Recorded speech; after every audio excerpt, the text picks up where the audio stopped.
और किसी ने नहीं सोचा था कि एक नए वायरस की वजह से क्रिसमस मनाने का तरीका बदल जाएगा। बहुत लोगों को लग रहा है कि क्रिसमस ऐसा क्यों मनाई जा रही है, लेकिन ये सिर्फ हिंदुस्तान में ही नहीं हो रहा है, बल्कि पूरी दुनिया में एक वायरस ने क्रिसमस की खुशियों को मायूसी में बदल दिया है। अब वैक्सीन ही आपकी खुशियों को वापस ला सकती है, लेकिन बिना किसी वहम के साथ।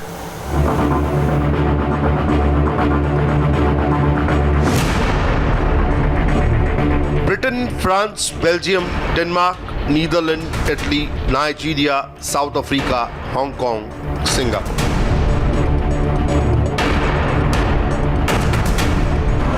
ये दुनिया के वो 10 देश हैं जहां वायरस का नया स्ट्रेन पहुंच चुका है, यानी यूरोप से लेकर अफ्रीका तक।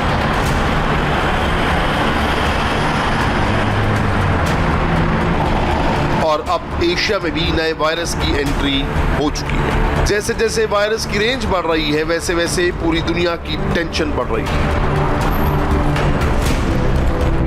एक तरफ वायरस को खत्म करने के लिए पूरी दुनिया में वैक्सीनेशन की तैयारी चल रही है, और दूसरी तरफ ब्रिटेन का नया वायरस दुनिया भर में फैलने की तैयारी कर रहा है।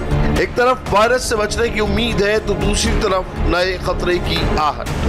हालांकि एक्सपर्ट्स कह रहे हैं कि नए वायरस से घबराने की जरूरत नहीं है, लेकिन साथ में ये भी कह रहे हैं कि ये वायरस 70% तेज स्पीड से फैल रहा है। जाहिर है, जब ये नया स्ट्रेन इतनी तेज स्पीड से फैल रहा है, तो खतरा भी बहुत तेजी से हमारी तरफ आ रहा है। हो सकता है फिलहाल इसका असर नहीं दिखाई दे रहा, लेकिन ये आने वाले संकट की आहट हो सकती है। कोविड और वायरसेस जो हैं, चाहे कोविड हो चाहे इन्फ्लुएंजा हो, उनमें रेगुलरली म्यूटेशन होता रहता है और ये हमें पता है। और अगर हम देखें तो जो कोरोना वायरस है, इसमें भी जब ये वायरस पहली दफ़ा वुहान में आया था और अब तक बहुत म्यूटेशन हो चुके हैं। लगभग हर महीने 2 म्यूटेशन इस वायरस में हो चुके हैं। लेकिन अब जो ब्रिटेन में म्यूटेशन आया है, उसमें क्योंकि इसलिए उसमें लोग ज़्यादा कंसर्न है, क्योंकि एक तो उसमें म्यूटेशन ज़्यादा देखे गए हैं, 17 म्यूटेशन देखे गए हैं। दूसरा, उसमें एक म्यूटेशन जो है N501Y, वो स्पाइक प्रोटीन पे देखा गया, जहाँ पे वैक्सीन असर करती है, और एक डिलीशन भी देखी गई है, जिससे वायरस जो है वो इम्यून सिस्टम को थोड़ा इवेट कर सकता है।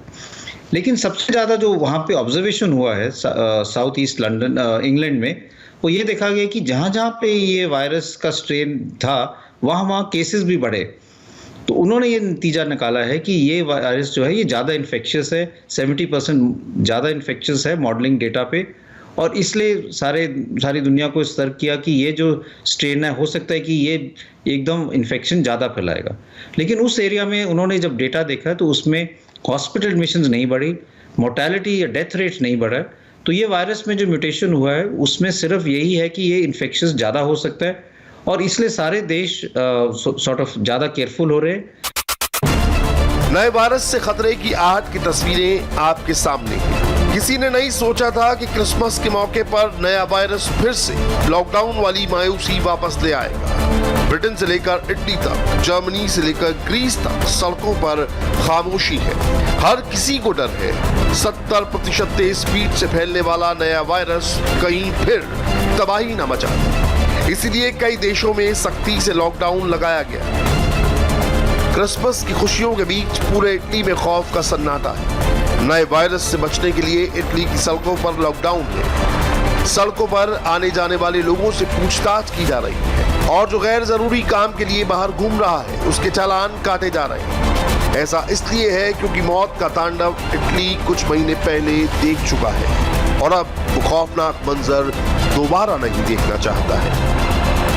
movimento sul territorio in linea di principio non è जो इन नियमों का सम्मान नहीं करते हैं, उनके लिए जुर्माना 400 यूरो से लेकर 3000 यूरो तक तय किया गया है। ये सच है कि अगर कोई 5 दिनों के अंदर फाइन भरता है तो उसे 30% की छूट मिलेगी, लेकिन बार बार नियम तोड़ने पर दोगुना फाइन वसूला जाएगा।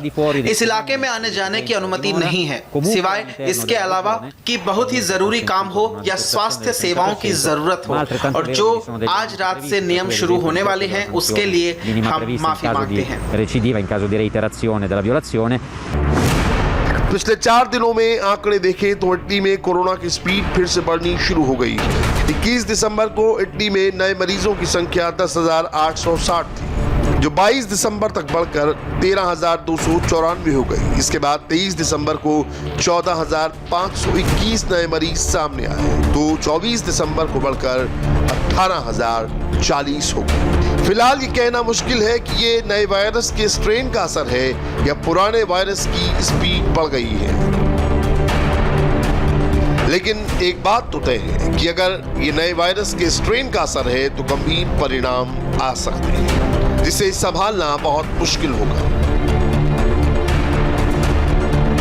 इटली की तरह जर्मनी की सड़कों पर भी रौनक गायब है। नए वायरस की खबर सुनकर पूरा देश अलर्ट मोड पर चला गया है।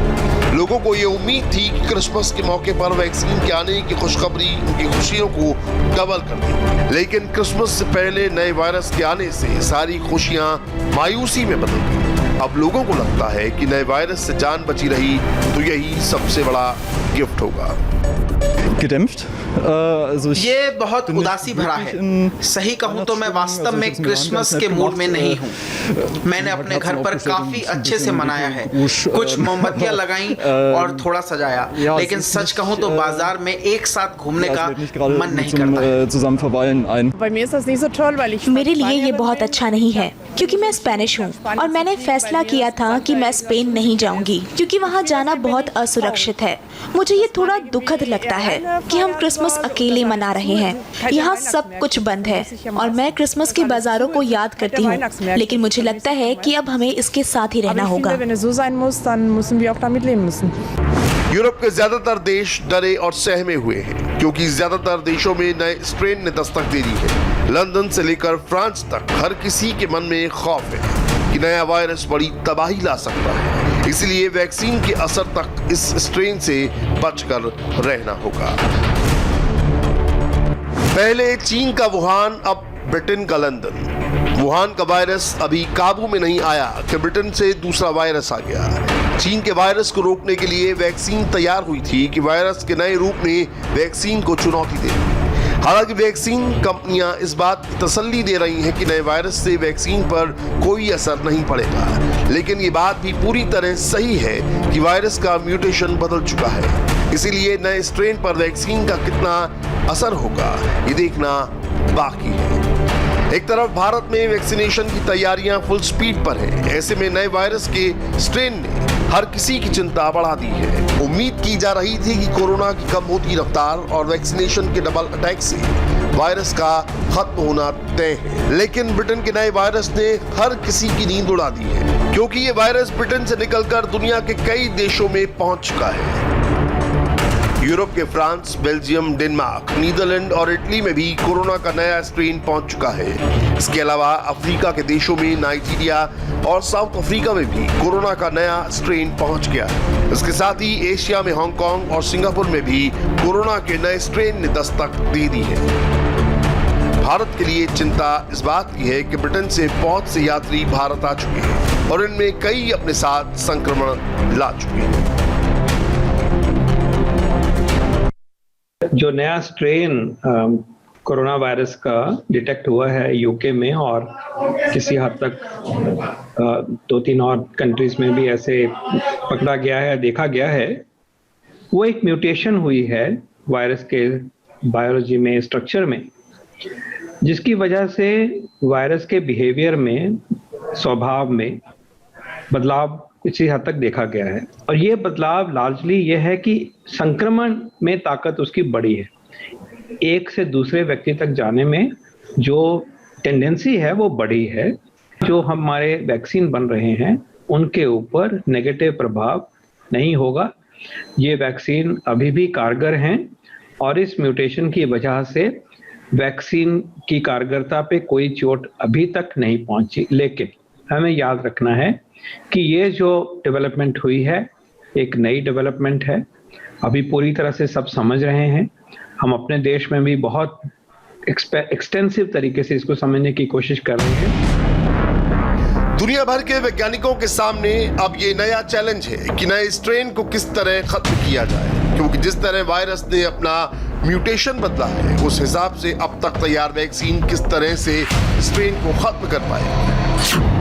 ब्रिटेन के NHS यानी नेशनल हेल्थ सर्विस के मुताबिक नए स्ट्रेन के जेनेटिक कोड में अब तक 23 बदलाव हो चुके हैं। इनमें से 6 स्ट्रेन से तो ज्यादा फर्क नहीं पड़ने वाला, लेकिन बाकी बदलावों का असर वायरस को और खतरनाक बना सकता है। सबसे गंभीर बात यह है कि वायरस के स्पाइक में म्यूटेशन यानी बदलाव होना, क्योंकि ये स्पाइक वायरस पर कील की तरह चिपके होते हैं और इंसान के शरीर में प्रवेश करने में मदद करते हैं।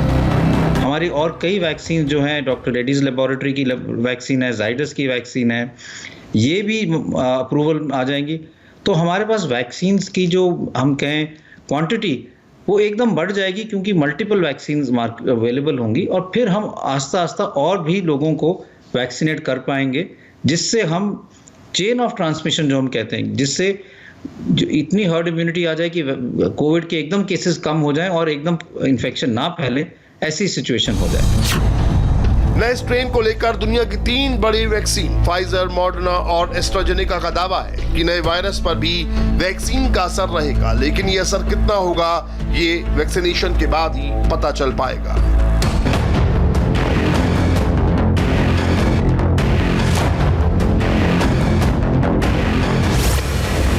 लेकिन तब तक वैक्सीन पर भरोसा करना ही होगा, क्योंकि उसके अलावा दुनिया के पास कोई दूसरा ऑप्शन नहीं है। लेकिन भारत में कुछ लोग वैक्सीन में सुअर की चर्बी की मिलावट वाले वहम से बीमार हो चुके हैं। हैरानी की बात यह है कि ये हाल तब है जब वैक्सीन अब तक आई नहीं है। मुंबई की रजा एकेडमी में तो इस बात का ऐलान हो गया है कि जब तक वैक्सीन में चर्बी की जांच नहीं हो जाएगी, तब तक वैक्सीन नहीं लगवाई जाएगी।